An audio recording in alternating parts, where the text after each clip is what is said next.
The Three Heads of the Well.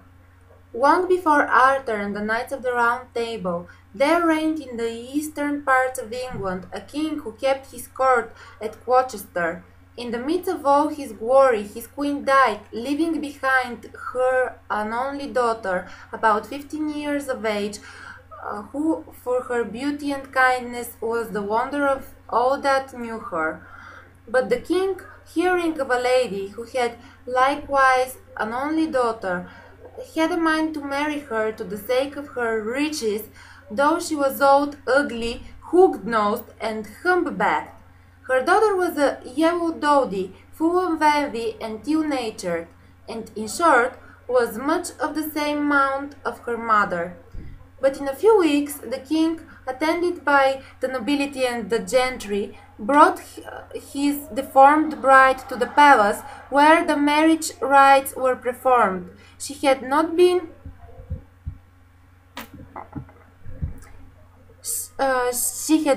long in the court before she set the king against his own beautiful daughter by false reports.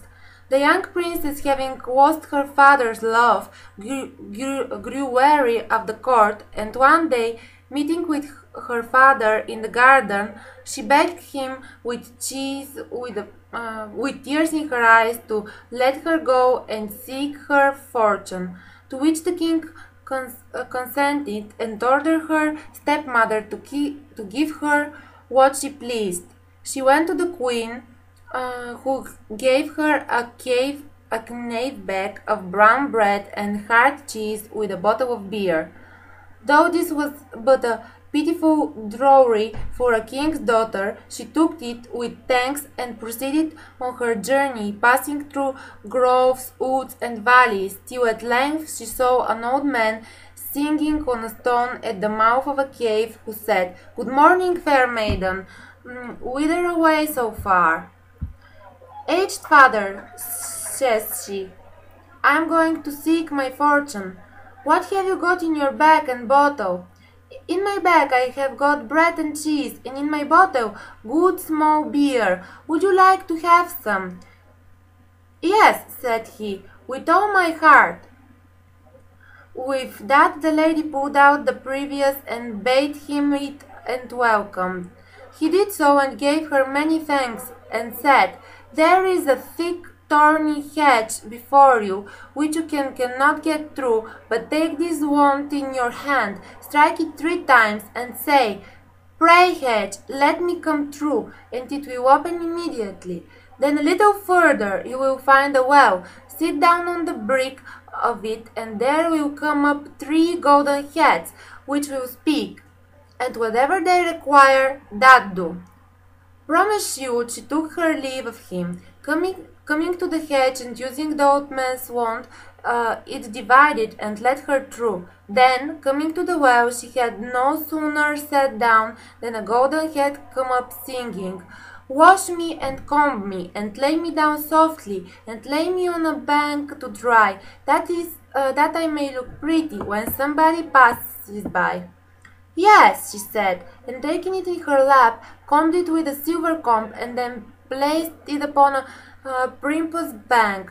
Then she came a second and third head, saying the same as the former. So she did the same for them, and then pulling out her provisions, sat down to eat her dinner. Then said the head one to another, "What shall we weird for the damsel who had used us so kindly?" The first said, "I weird her to be so beautiful that she shall charm the most powerful prince in the world." The second said, "I weird her such a sweet voice as shall far exceed the nightingale." The third said, "My gift shall be none of the least, as she is a king's daughter. I will weird her so fortunate that she shall become queen to the greatest prince that reigns." She then led them down into the well again, and so went on her journey. She had not travelled long before she saw a king hunting in the park with his nobles. She would have avoided him, but the king, having caught a sight of her, approached, and what with her beauty and sweet voice, wearied with his beauty and sweet voice, fell desperately in love with her, and soon induced her to marry him. This king, finding that she was the king's of Gloucester's daughter, ordered some chariots to be got ready, that he might pay the king his father-in-law a visit. The chariot in which the king and queen rode was adorned with rich gems of gold. The king, her father, was at first astonished that his daughter had been so fortunate, till the young king let him know of that had happened. Great was the joy at court among so, with the exception of the queen and her club-footed daughter, who were ready to burst with envy. The rejoicing, the feasting and dancing continued many days. Then at length they returned home with the dowry her father gave her.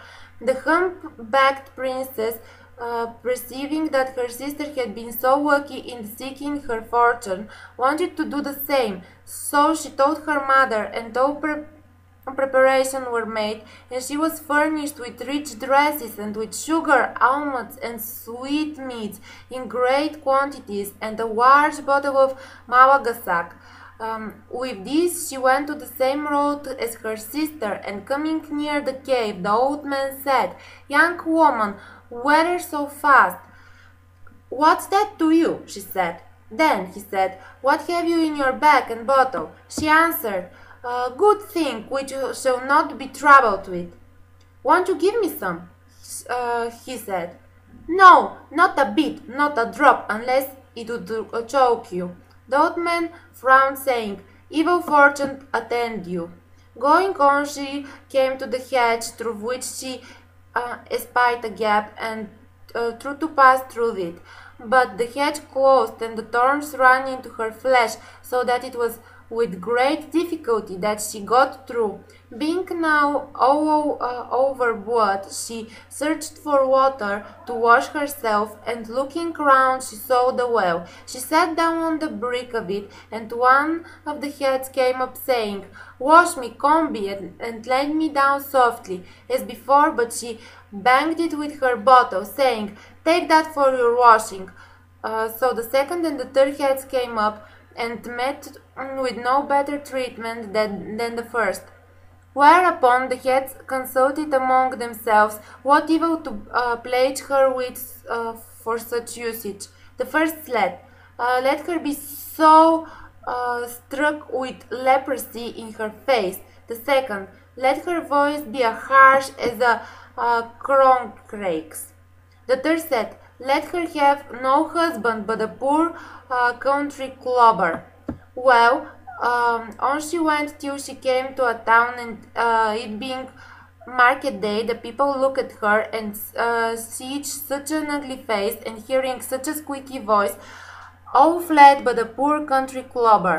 Now he not long before had mended the shoes of an old hermit, who, having no money, gave him a box of ointment for the cure of the leprosy, and bottle of spirits for a harsh voice. So the clobber, having a mind to do an act of charity, was induced to go up to her and ask her who she was. "I am," said she, "the king's of Gloucester's stepdaughter."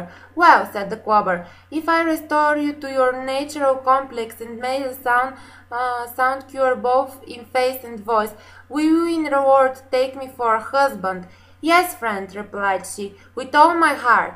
With this clobber applied the remedies, and they made her well in a few weeks, after which they were married, and so set forward for the court at Gloucester. When the queen found that her daughter had married nothing but a poor clobber, she hanged herself in wrath.